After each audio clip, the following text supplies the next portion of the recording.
Getting subscribers on YouTube is quite important, especially in the beginning, and that's the challenge. How do you get subscribers on YouTube? There are a lot of great answers that you'll find in other tutorials here on YouTube. I'm going to share something quite unique that we do across all of the channels that we produce, and it works. It's predictable.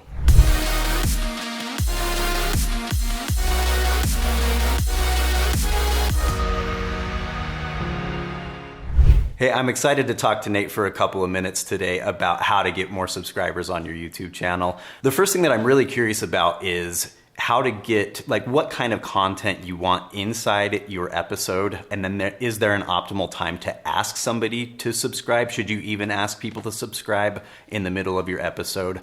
I'm also curious about how the best way is to get followers from your other social platforms over to subscribe on YouTube. And lastly, what kind of subscribers do you even want? So Nate, maybe let's start with that one. What kind of subscribers do you want on YouTube? Well, if you're using your YouTube channel to build revenue for your business, to generate leads, you want subscribers that are your target audience. And so naturally, you've got to create content that your target audience wants and is searching for, even if they don't know it. Like, what questions are they asking? And just by creating that content, you'll start to naturally build that audience. And I found out kind of the hard way that some of my videos that started to take off and get millions of views early on were not building my target audience. I got, my video that you're familiar with, why I hire people in the Philippines. Yeah. That was my first video to really take off, but it started attracting a lot of Filipinos that were grateful that I was saying so many kind things about them and that wanted to have me hire them. Sure, right? yeah. I employed 22 people, but I can't employ 1 million.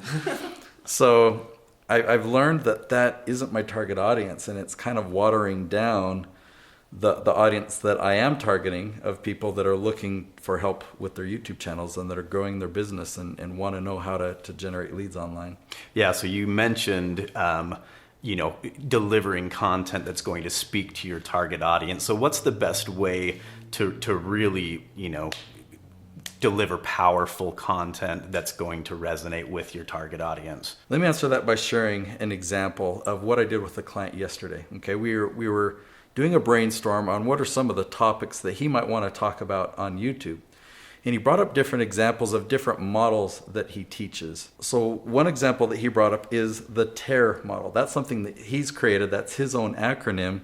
And people aren't going to Google or YouTube and searching for the acronym. So I had to kind of ask him, well, what is the question that people are asking? What's the problem that they have that the TARE model is a solution for? Yeah, sure. Right? So you kind of have to pull back a few layers and find those questions or the challenges or the problems and what words are they using. So one of the things that we might first search for, because he teaches people how to have a growth mindset, we might type in those words, growth mindset.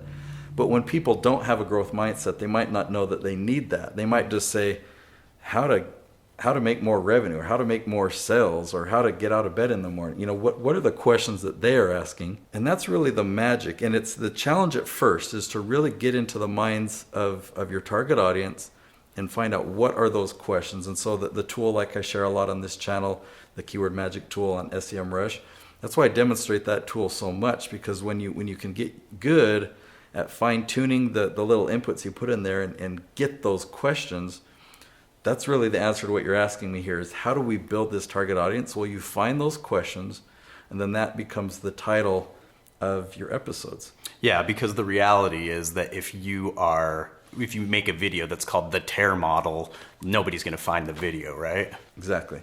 So when you're making the actual episode, you're delivering the content that they're looking for. Is it important to actually do that thing where you look in the camera and say, "Hey, make sure and like and subscribe to this," or does that actually help people subscribe, or are they going to subscribe either way if they like your content? Yes and no. Okay, I say it's important to do because you will get subscribers from it. It doesn't work as effective as it used to unless you're more creative with it. Now, the first example that comes to my mind, it's a really fun channel. You can check it out. It's Colin Furs. He does lots of crazy builds and experiments. He's a former plumber that now just creates awesome stuff. Well, he'll often do funny things where he'll he'll have some pillow or some plate that says subscribe on it, and he brings it up like, what's this doing here? And then he'll set it aside. So it's a natural reminder to subscribe. He'll often do the same thing with his merch. So he's got a Colin Furs tie. Well, he had it buried in a box in dirt. And so they're doing this project to put this big pole in the ground. And as he's digging, he's like, what's this here? And he opens it up. Oh, my merch. Must be a shameless plug. And he set it aside. And so like that type of stuff is like fun. When I watch it, I'm like, oh, cool. That was actually a really good plug, So I'm actually not the best at this, but I'm getting better. I used to wait till the very end and I would say, all right, well, now that you learned A, B, and C, make sure you're a subscriber, come back tomorrow. And I've learned that that's actually a signal to leave. So, at anything, I've gotten better at doing them in the middle of the video. So by the way, if you haven't subscribed yet, go ahead and click that button. See, that's my way of doing it. I'm getting better at it, but I'm not as good as Colin Furs. Yeah. So once you actually have subscribers, I'm curious, like how many on average, I mean, I'm sure it varies from channel to channel, but let's say you have 100,000 subscribers, how many of those subscribers are actually going to watch a video when you publish the video? It's a great question, and it's actually surprising with the type of channels that we produce, the number is really, really small. And so the total number of subscribers, it's an indicator of how much momentum you have. Typically, it does translate into more views. But compared to vlogs and channels where people come back every single day, you will find on those channels that there's a much higher percentage, or sometimes it's equivalent. You've got 100,000 subscribers and you put out a video and you're getting 100,000 views. Well, in the type of channels that we commonly produce, you have 100,000 subscribers, you might get 1,000 views or 2,000 views within that first week. So there's an interesting metric that's pretty new on YouTube. I think maybe it's been around for a year or so now. It's called the average views per viewer. And when I started studying that number and what it meant, it actually really surprised me, because we put out 20 or 22 episodes every single month. And then when that number is 2 or 1.5, that means that people on average are only watching 1 or 2 videos per month. And that seems like a really low number. Sure. But then as I think about it, like our channels are so built around lead generation that we're wanting to bring in new people.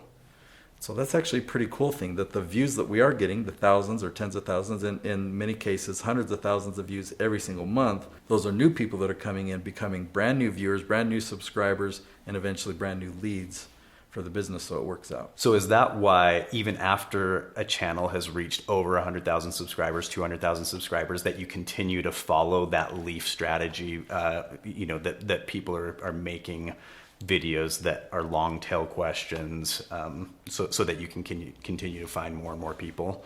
Yeah, I mean, that strategy of video never expires. If you've got more questions to answer, if you've got more topics that you can talk about and answer, then keep following the same strategy that works. However, there is a point when you've got a huge amount of momentum, you can make a shift. You can make a shift just going down to 1 or 2 episodes per month. And the type of shift that you need to make then is, all right, if I am going to go to less content, I don't want my views to decrease, I want them to increase, then what am I going to do to get people now coming back to watch every single episode? That's a big task when you're launching 5 episodes a week or 20 episodes every 4 weeks, to get people to come back and watch every single episode, especially when there's repetition and stuff. So if you are going to pare back and say, all right, I've laid a solid foundation, the question is, what improvements can I make to my content, to my videos, that will make people come back and want to watch every single one of them? Let's shift gears for just a second and talk about, is it possible to get subscribers from other social platforms, or are there other ways to promote your YouTube channel online apart from making quality content on YouTube? All right, so it's a good question. It's a very common question, and the answer is different than you'll expect, I think, right? Each platform has its own atmosphere and has its own audience. And by getting people on Facebook, for example, to try and convince them to leave Facebook and go to YouTube, there's some disadvantages to that. One, they're on Facebook because they're ready to have a Facebook experience. They're ready for that length of content, for that type of social interaction. And if you post something there and you're trying to convince them, hey, leave Facebook, go watch my video on YouTube. You should subscribe over here. It's not a very effective situation. If you're doing anything on Facebook, direct them to your website, because that's where you ultimately want them. The reason we want them to come to YouTube is we want them to go to our website.